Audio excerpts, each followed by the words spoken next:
This is Warzone Jones. This is my next video topic.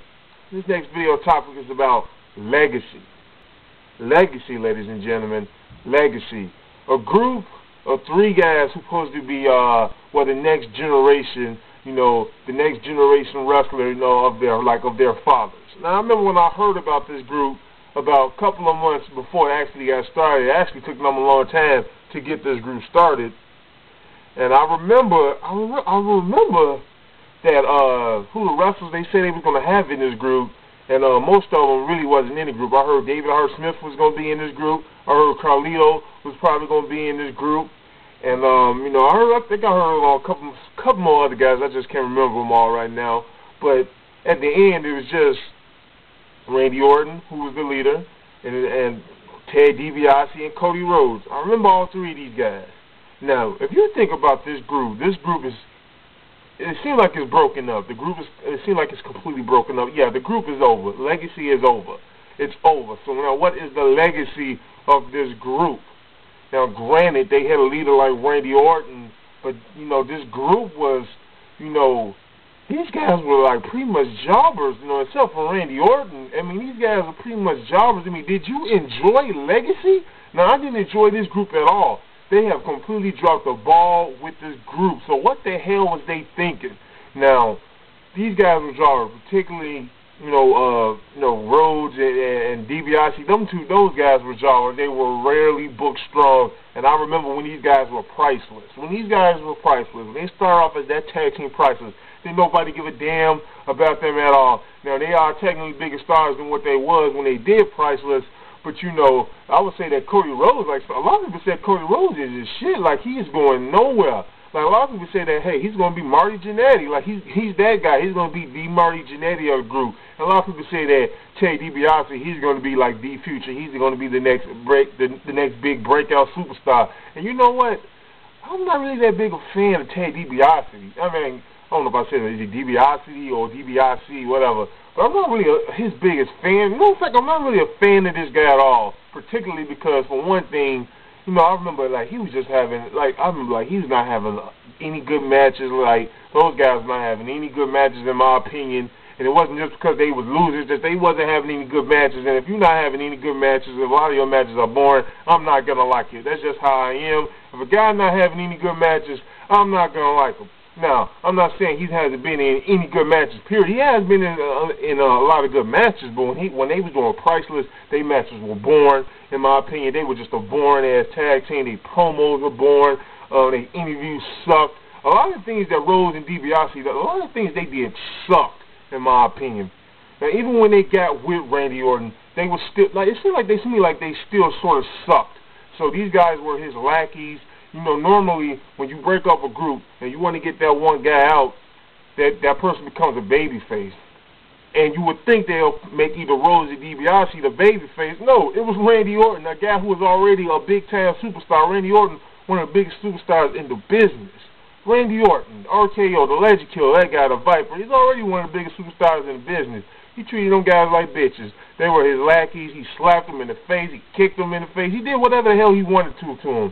It wasn't like they didn't book Legacy strong like they did Evolution. This is pretty much supposed to be like the new Evolution. When you do a faction, a big-time faction, you got your leader as Randy Orton, you're supposed to book this faction strong. And when Randy Orton, he was the WWE champion, but, they sort of dropped the ball with his WWE championship run because he was feuding with the same guys over and over again. John Cena, Triple H, that overrated, boring-ass feud that we already seen. Like, we got tired of that shit. I know I got tired of it. I got tired of that feud. This is what I'm trying to say is this. The legacy of Legacy is not good. It's not good at all. This wasn't a good faction. It was just booked poorly. So much. Like, how long were these guys together? For about a year and a half or something? I mean, these guys were just booked poorly. They was always booked poorly. The strongest these guys ever looked was when they wrestled DX. They wrestled DX at one of those pay-per-views. I can't remember what pay-per-view it was, but they wrestled DX at that one pay-per-view. They actually got a win, I believe. I believe they got a win. Yeah, they got a win. Who was it? They made Shawn Michaels tap out. They made Shawn Michaels tap out in that tag team match they had. That was like the biggest win they got. After that, After that win, they ain't get nothing after that. So these guys, as a matter of fact, they didn't even get the titles back. I don't think these guys even got the tag team titles back. They didn't even get the titles back. You know, you should at least give these guys the tag team titles. You didn't get these guys not one mid-carder when they was in Legacy. When they did the group Legacy, not Priceless. When they did the group Legacy, Rose and DiBiase didn't get not one damn title. Legacy was about Randy Orton, clearly. You know, it's not like I said, Evolution. Even though Triple H said Evolution was about him. No, it was about everybody. Believe it or not. Randy Orton had his own storylines. Triple H had his own storyline.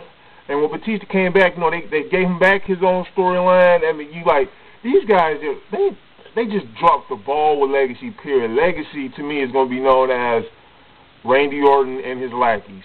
Rose and DiBiase, to me, is like, I don't know, they didn't really benefit from Legacy. They benefit somewhat, I would say somewhat. They got an opportunity that a lot of guys wish they could have had, and wish they, but when you think about it, I mean, it's like, how much did they benefit from it? I guess they learned from Randy Orton somewhat, but as far as them being a superstar, like the superstar caliber, I'm not into Cody Rhodes. Who's into this guy? Like I hear a lot of guys talking about they don't like Cody Rhodes. And a lot of people say that Ted DiBiase, like he's the guy.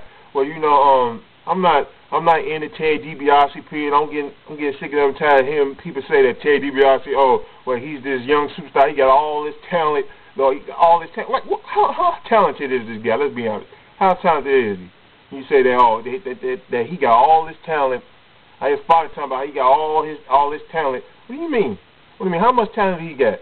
I don't even think he's better than Kofi Kingston. Bottom line. Not that he's not. I'm not saying he's a bad wrestler, but I don't think he is good as far as people probably think he is. In my opinion, is he as good as AJ? Oh, not as good as no AJ Styles. Is he as good as who is he as good as? He's not even as good as Randy Orton, to be honest with you. But I literally thought when DiBiase got that movie, when he got that movie out, a lot of people actually thought that, well, this is just they giving him a little push.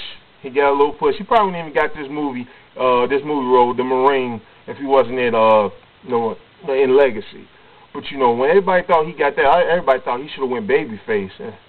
A lot of people thought that, that he should have went babyface. They probably dropped the ball with, letting him go babyface anyway. But then again, they probably did that because they wanted Legacy to go on a little while longer. That's what I'm trying to say is this: the legacy of Legacy is bad. It's nothing. That was a jobbed out group. Bottom line, it's bad. It is nothing. It's not as bad as I would say they're a better group than probably groups like Nation of Domination or the Los Boricuas. Groups like that, Right to Sense. But, they dropped the ball with Legacy. These guys were supposed to be at least, I'm going to elevate to the main event status on one day. And they dropped the ball with Legacy. They were jobbers. Triple H is one of the reasons, just jobbing out to them. They got their ass whooped by DX so many times. They got their ass whooped by DX and a couple more other guys. Legacy was, I don't know, should I say it was crap? I don't know, but here's the thing. They dropped the ball with Legacy. Legacy, the group is a fail, if you ask me. It was a failed group. You didn't book it right. These guys wasn't really that dominant. They got their ass whooped by Kofi Kingston, too. It's just, they just didn't book it right, period. So, it just never was booked right. That's just what I think of Legacy. So what the hell happened, I don't know.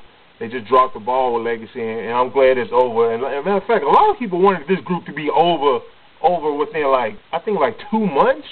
A lot of people wanted that group to be over within 2 months because they wasn't doing anything. But that's just what I think of them. Let me know what you think. This is Warzone Jones. If you haven't done so, please subscribe to my channel. I'm out.